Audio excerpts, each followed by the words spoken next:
राहुल गांधी की भारत जोड़ो यात्रा का फरीदाबाद पहुंचने पर जोरदार स्वागत, लोगों में दिखा उत्साह। ग्रामीणों व शहरवासियों का उमड़ा हुजूम। कन्याकुमारी से कश्मीर तक राहुल गांधी द्वारा की जा रही भारत जोड़ो यात्रा के 107वें दिन 3000 किलोमीटर का सफर तय कर औद्योगिक नगरी फरीदाबाद पहुंची।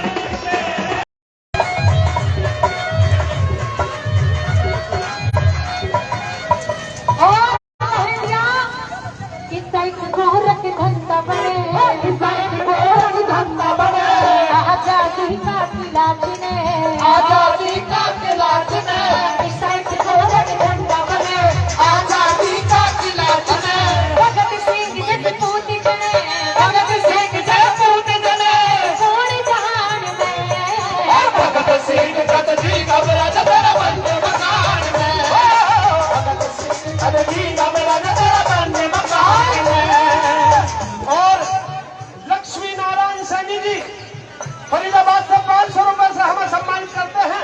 मैं तहे दिल से शुक्रिया अदा करता हूँ आदरणीय लक्ष्मी नारायण जी का बहुत बहुत धन्यवाद। और मैंने संजना बताया कि भाई मान तो सभी लोग जाते हैं, लेकिन जो लोग देश के इस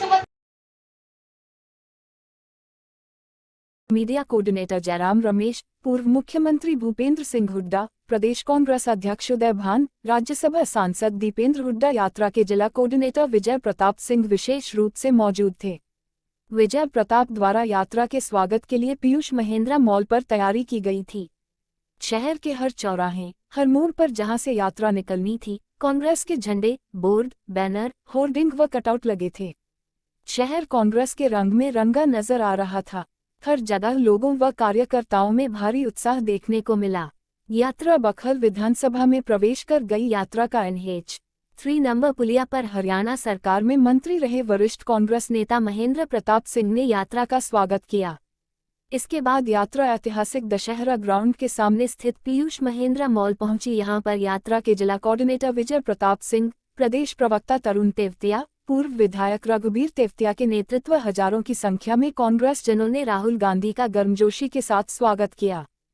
फरीदाबाद जिले में यात्रा को मिले अभूतपूर्व समर्थन को लेकर राहुल गांधी खासे खुश नजर आ रहे थे और राष्ट्रीय मीडिया कोऑर्डिनेटर जयराम रमेश ने सहर्ष स्वीकार भी किया कि जिस तरह का इंतजाम फरीदाबाद जिले में किया गया है वह अपने आप में बहुत ही उच्च स्तर का है। स्वागतों का लंबा दौर चलने के बाद यात्रा राष्ट्रीय राजमार्ग स्थित गोपाल गार्डन पर पहुंची। कांग्रेस के पूर्व राष्ट्रीय अध्यक्ष राहुल गांधी ने कहा कि बीजेपी और RSS नफरत का बाजार है और कांग्रेस उस बाजार में मोहब्बत की दुकान है।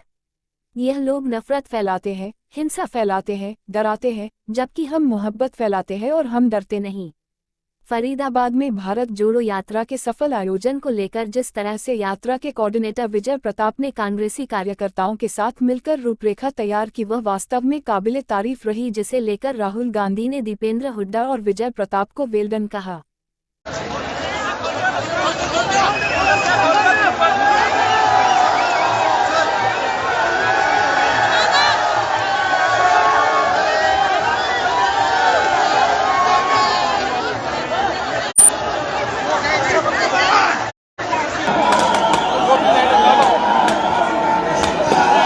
स्टेज पे कांग्रेस पार्टी के सब वरिष्ठ नेता, हमारे प्यारे कार्यकर्ता, अंकल जी, भाइयों और बहनों, अरे अंकल जी हट जाओ, प्रेस के हमारे मित्रों, हरियाणा के युवा, किसान, मजदूर, छोटे व्यापारी, माताएं और बहनों, भैया भैया, आप सबका आज यहाँ मैं बहुत स्वागत करता हूँ, दिल से स्वागत करता हूँ।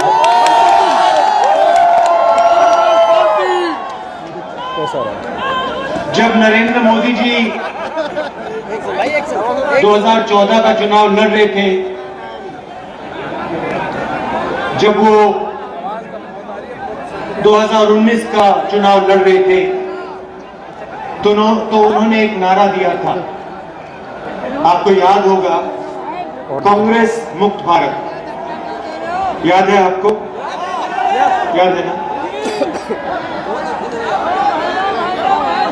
ये कांग्रेस जो है, ये एक संगठन नहीं है, ये एक राजनीतिक दल नहीं है, ये एक सोचने का और जीने का तरीका है। एक तरफ आरएसएस और बीजेपी और दूसरी तरफ कांग्रेस पार्टी, ये दो सोचने और जीने के तरीके हैं। बीजेपी और आरएसएस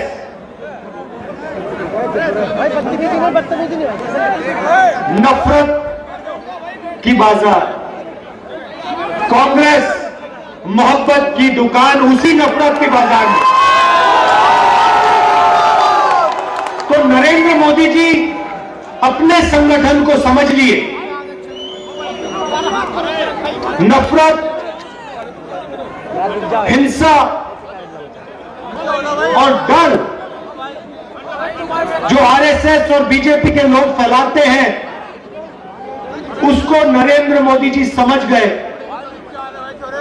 मगर कांग्रेस पार्टी को, कांग्रेस की सोच को, कांग्रेस की विचारधारा को नरेंद्र मोदी नहीं समझ पाए, क्योंकि इस देश से मोहब्बत को कोई भी नहीं मिटा सकता। ये हजारों साल से कोशिश कर रहे हैं। भाइयों और बहनों, ये लड़ाई नई नहीं है। ये मत सोचिए कि कांग्रेस पार्टी और बीजेपी के बीच में लड़ाई चल रही है ना, ये इस धरती पर हजारों सालों से यही लड़ाई चल रही है। वो नफरत फैलाते हैं, हम मोहब्बत फैलाते हैं। वो हिंसा करते हैं, वो हिंसा फैलाते हैं, हम अहिंसा फैलाते हैं। वो डरते हैं, हम नहीं डरते हैं। ये फर्क है। अब देखिए, जब भी हमारी सरकार होती है, हम डर को मिटाने की कोशिश करते हैं। नहीं नहीं नहीं नहीं, नफरत की झोपड़ी में आग नहीं लगाई। हम आग लगाने का काम कभी नहीं कर सकते हैं। हाँ, नफरत भाई, नफरत मोहब्बत से ही कटती है।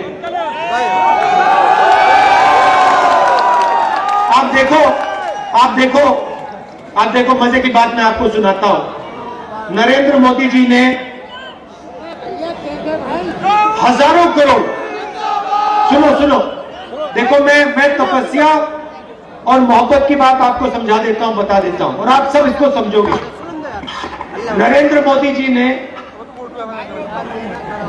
6, 7, 8 साल हजारों करोड़ रुपए मुझे और कांग्रेस पार्टी को बदनाम करने में लगा दिए। मैंने एक शब्द नहीं बोला। जितने भी उन्होंने मेरे बारे में झूठ बोला, मैंने एक शब्द नहीं बोला, मैंने कभी जवाब नहीं दिया, मैं चुप रहा। आपने देखा होगा, मेरे बारे में जो भी कहते थे, मैंने कभी नहीं कहा, मैंने अपने आप को बचाने की कभी कोशिश नहीं की। मैंने कभी नहीं कहा ये गलत बोल रहे मेरे बारे में। आप देख लो, मीडिया देख लो, 8 साल मैंने एक शब्द नहीं बोला। और फिर एक महीने में इनके हजारों करोड़ रुपए को जला दिया मैंने। क्यों? क्योंकि मेरे पूरे देश को दिखा कि इस व्यक्ति के दिल में, इस देश के लिए, इस तिरंगे के लिए, किसानों के लिए, मजदूरों के लिए सिर्फ मोहब्बत है और कुछ है ही नहीं। उन्होंने पहले कहा कि ये यात्रा 2-3 दिन चलेगी। हम कन्याकुमारी से निकले, मैंने कहा, प्रेस के मित्रों कहा, मगर ये मित्रों का काम नहीं करते हमारे साथ।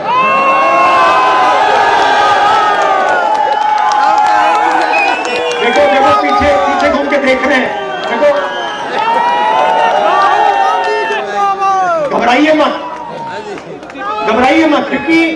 ये पूरी की पूरी भीड़ जानती है कि आपकी गलती नहीं है,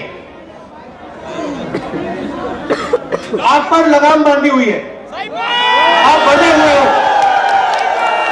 आपकी गलती नहीं, हम समझते हैं, आपकी मजबूरी है, आपको बच्चों को खाना खिलाना है, आपको तनख्वाह लेनी है, आपको भी जीना है, तो हम आपके खिलाफ नहीं है। समझाओ 2 मिनट। मगर थोड़ा सा टीवी पे यात्रा भी दिखा दिया था। अच्छा 24 घंटे नहीं, 24 आवर्स न्यूज नहीं, 2-3 मिनट तो दिखा दिया था। हिंदुस्तान की जनता क्या कह रही है थोड़ा दिखा दो।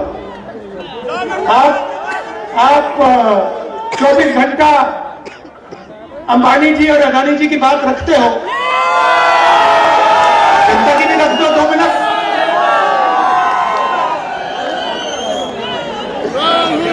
तो कहा 3 दिन चलेगी यात्रा, 3 दिन देखा तो 3 दिन चलेगी।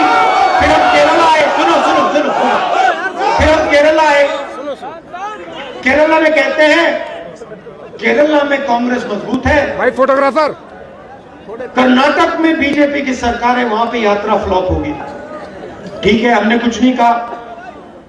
कर्नाटक में आए, कर्नाटक में केरला से ज्यादा बड़ा तूफान, फिर कहते हैं नहीं, कर्नाटका में चल गई, तेलंगाना में मुश्किल आएगी, तेलंगाना में फिर से वैसा ही तूफान, फिर कहते हैं हाँ ठीक है, साउथ में चल गई, महाराष्ट्र में नहीं चलेगी। पता लगा कि तूफान छोड़ो, वहां पे महाराष्ट्र में सुनामी आ गई। फिर कहते हैं ठीक है भैया, हिंदी बेल्ट में तो फेल हो जाएगी। मध्य प्रदेश में आए, वो महाराष्ट्र से बड़ी सुनामी चल गई, राजस्थान में उससे भी जबरदस्त, और हरियाणा में कोई जवाब ही नहीं है। अब देखो क्या कह रहे हैं, अब कह रहे हैं मुझे चिट्ठी लिखी हेल्थ मिनिस्टर ने, राहुल जी कोरोना वापस आ गया है, कोविड वापस आ गया है, यात्रा को बंद कीजिए, यात्रा को बंद कीजिए।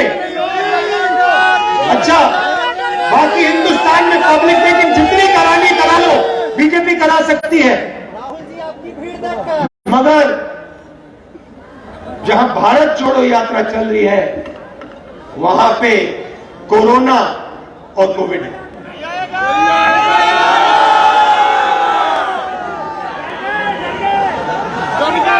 ये देखिए, ये कांग्रेस पार्टी की हुड्डा जी ने कहा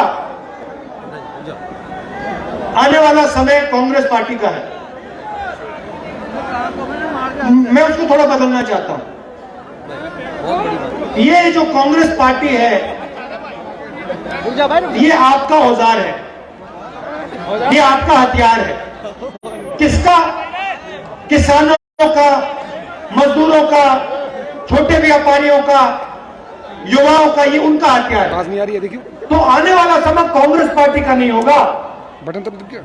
आने वाला समय हरियाणा की जनता का, किसान का, मजदूर का होगा।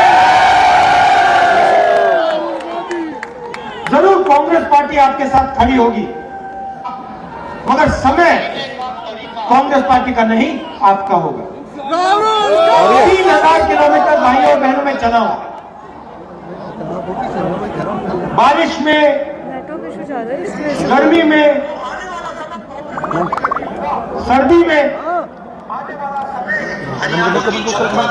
हजारों लोगों से बात की, किसानों से, मजदूरों से, युवाओं से।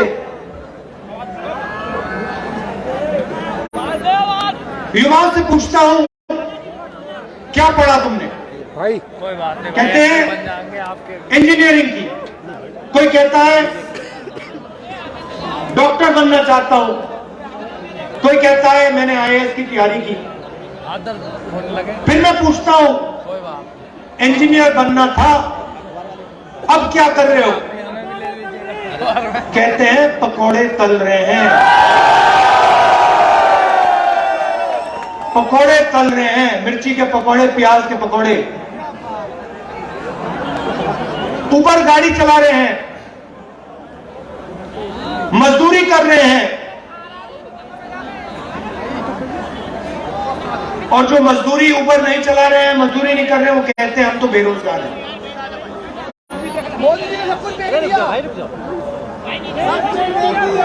गलतफहमी में हो, मोदी जी ने नहीं किया। जैसे मैंने कहा ना, इनके पीछे लगाम लगी है, वैसी ही लगाम प्रधानमंत्री जी के पीछे भी लगी हुई है।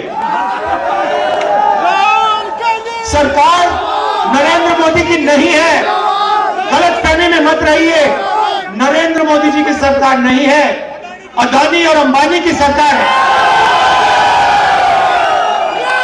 आप किसी भी छोटे व्यापारी से पूछ लो, वो आपको बता देगा नोटबंदी क्यों की गई, गलत जीएसटी क्यों लागू की गई। छोटे व्यापारियों को, स्मॉल और मीडियम बिजनेस चलाने वालों को खत्म करने के लिए नोटबंदी और जीएसटी लागू की गई। और यहां पे आपको फरीदाबाद में सबसे बेहतर मालूम है, क्या सपना देखा था आपने, क्या सपना देखा था मैन्युफैक्चरिंग सेंटर का, चाइना के साथ कंपटीशन का सपना आपने देखा, सारा का सारा बर्बाद हो गया, खत्म हो गया। ये आपकी सच्चाई है। सपना क्या था? 15 लाख। आज आप अपने जूते के नीचे देखो, मेड इन चाइना, शर्ट के पीछे देखो, मेड इन चाइना। सपना यह था, जब चाइना का कोई युवा बेजिंग की दुकान में जाके शर्ट खरीदे, उसके पीछे लिखा हो मेड इन फरीदाबाद। वो पूछे भैया ये फरीदाबाद क्या है, ये कौन सी जगह है? ये था सपना आपका। और यही सपना हमें पूरा करना है, क्योंकि अंत में भाई और बहनों, अंत में 21वीं सदी के दुनिया में हिंदुस्तान को चाइना के साथ कंपटीशन करना ही होगा और चाइना को कंपटीशन में हराना होगा। और उनको कौन हरा सकता है?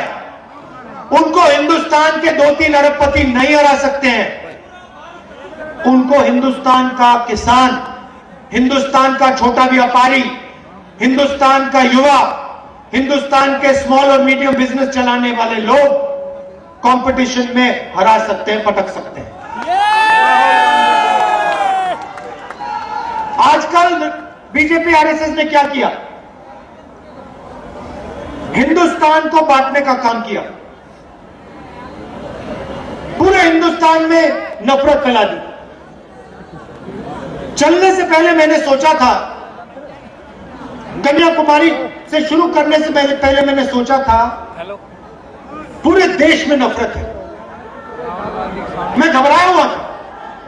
मगर कन्याकुमारी से जब निकला, मुझे एक बात पता लगी, नफरत नहीं है इस देश में, सिर्फ मोहब्बत है। नफरत सिर्फ मीडिया वाले दिखाते हैं। मैं बता रहा हूं, सिर्फ मीडिया वाले अपने टेलीविजन पे 24 घंटा नफरत फैलाते हैं, कहते भैया देखो इसने उसको मार दिया, उसने इसको मार दिया, ये उस धर्म का है, यहां चला दिया, यहां पीट दिया, यहां काट दिया। हिंदुस्तान में ये नहीं हो रहा है। चुने हुए लोग नफरत फैला रहे हैं, मगर हिंदुस्तान का आम नागरिक, हिंदुस्तान का आम किसान, हिंदुस्तान का युवा मोहब्बत की बात कर रहा है, एक साथ चलने की बात कर रहा है, हाथ मिलाकर आगे बढ़ने की बात कर रहा है। यात्रा को देखिए, 3000 किलोमीटर चले हैं। फोन धरते यार। ये छोटा सा हिंदुस्तान है, नदी जैसा है, इसमें हर धर्म के लोग हैं। आपने टीवी पे नहीं देखा होगा, मगर इंटरनेट पे देखा होगा। इसमें हिंदू, मुस्लिम, सिख, ईसाई सारे के सारे चल रहे हैं, हर जात के लोग चल रहे हैं, इसमें अमीर लोग चल रहे हैं, गरीब लोग चल रहे हैं, किसान मजदूर हर भाषा बोलने के लोग चल रहे हैं, और आपको इस यात्रा में नफरत नहीं दिखाई देगी। आप पूछिए, इस यात्रा में आप पूछिए, किसी से पूछिए, क्या इस यात्रा में आपसे आपका धर्म पूछा गया? क्या इस यात्रा में आपकी जात पूछी गई? क्या आपको धमकी दी गई? क्या आपको मारा गया? नहीं, सिर्फ मोहब्बत और इज्जत। और इस यात्रा में कोई गिरता है, अगर इस यात्रा में कोई गिरता है, भीड़ में गिर जाते हैं लोग, तो एकदम सारे के सारे लोग बिना पूछे एकदम उस व्यक्ति को उठा लेते हैं।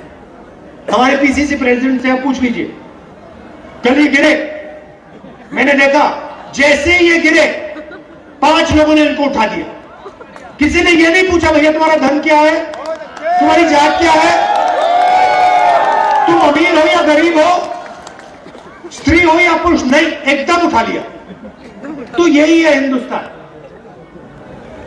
ये यात्रा के अंदर हिंदुस्तान है, मोहब्बत है। और ये यात्रा कन्याकुमारी से श्रीनगर तक, ये तिरंगा दिखाओ, इसको जरा घुमाओ, थोड़ा इसको, ये इसको हम जाके श्रीनगर में लहराएंगे।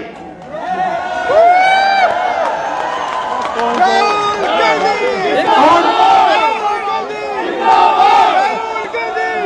ये यात्रा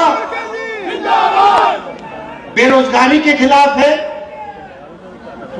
महंगाई के खिलाफ है, डर के खिलाफ है और नफरत के खिलाफ है।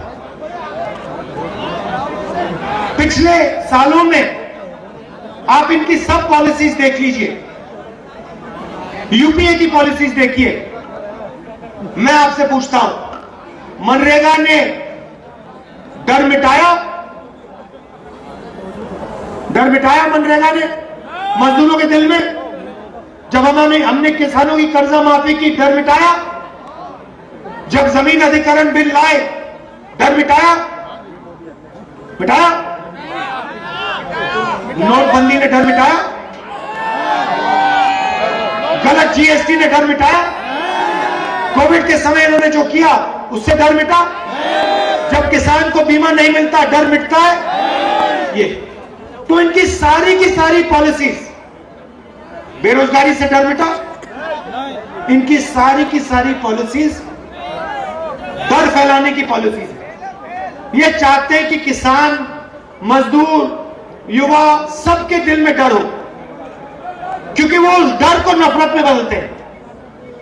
अगर इस देश में डर नहीं है तो इस देश में नफरत नहीं हो सकती। आप सोचो, आपके दिल में नफरत कब पैदा होती है? जब आपको डर लगता है।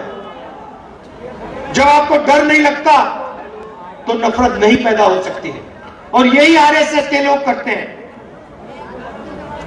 ये डर फैलाते हैं और फिर उस डर को नफरत में बदलते हैं। हम कहते हैं डरो मत, और हम मोहब्बत फैलाते हैं। हम एक हिंदुस्तानी को दूसरे हिंदुस्तानी से गले लगाते हैं, ये हमारा काम है।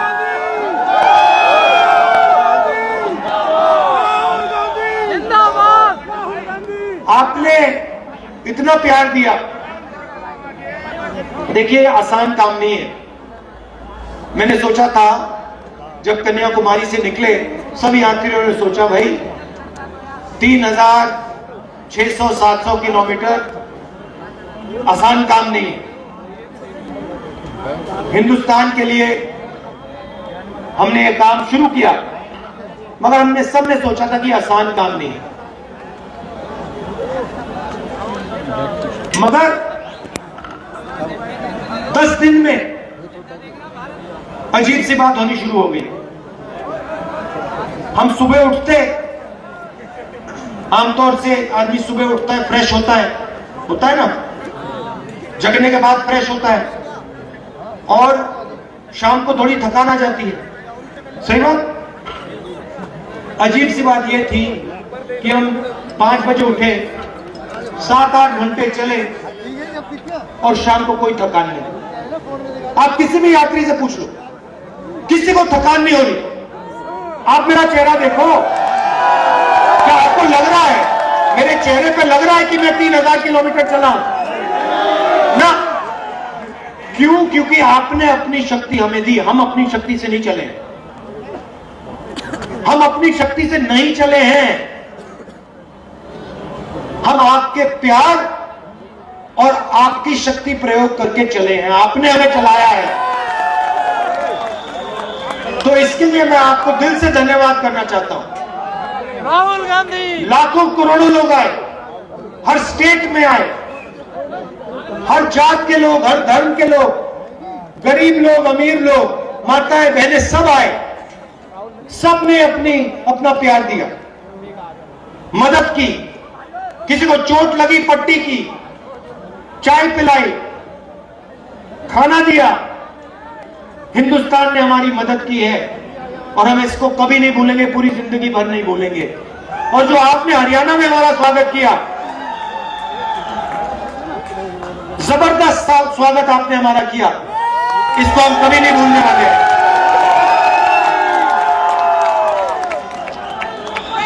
तो आप अब कल सुबह हम दिल्ली में जाएंगे,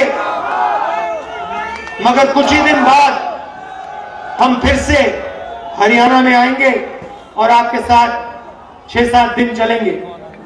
आप सबका फिर से बहुत बहुत धन्यवाद। आप रात के समय यहां आए, इसके लिए मैं बहुत आभारी हूं। नमस्कार, जय हिंद। देखिए ये विजय को भी नहीं पता, मगर मैं आपको लाइव बताना चाहता हूँ इनको जी। आप भी सुन लो, लाइव बता रहा हूँ विजय जी को कुछ जी, लाइव बता रहा हूँ, वो दोबारा रिपीट नहीं होगा जी। लाइव उनको मैं बताना चाहता हूँ।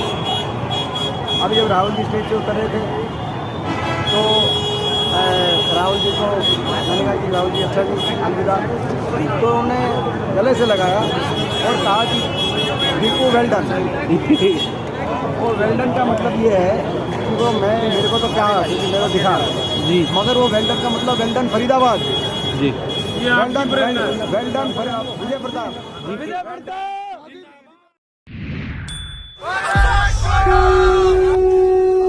तो आने वाला समय कांग्रेस पार्टी का नहीं होगा, आने वाला समय हरियाणा की जनता का, किसान का, मजदूर का होगा।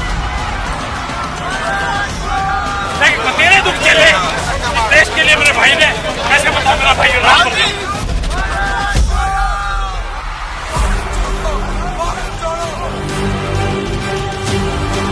आपने हरियाणा में हमारा स्वागत किया, जबरदस्त स्वागत आपने हमारा किया, इसको हम कभी नहीं भूलने वाले हैं।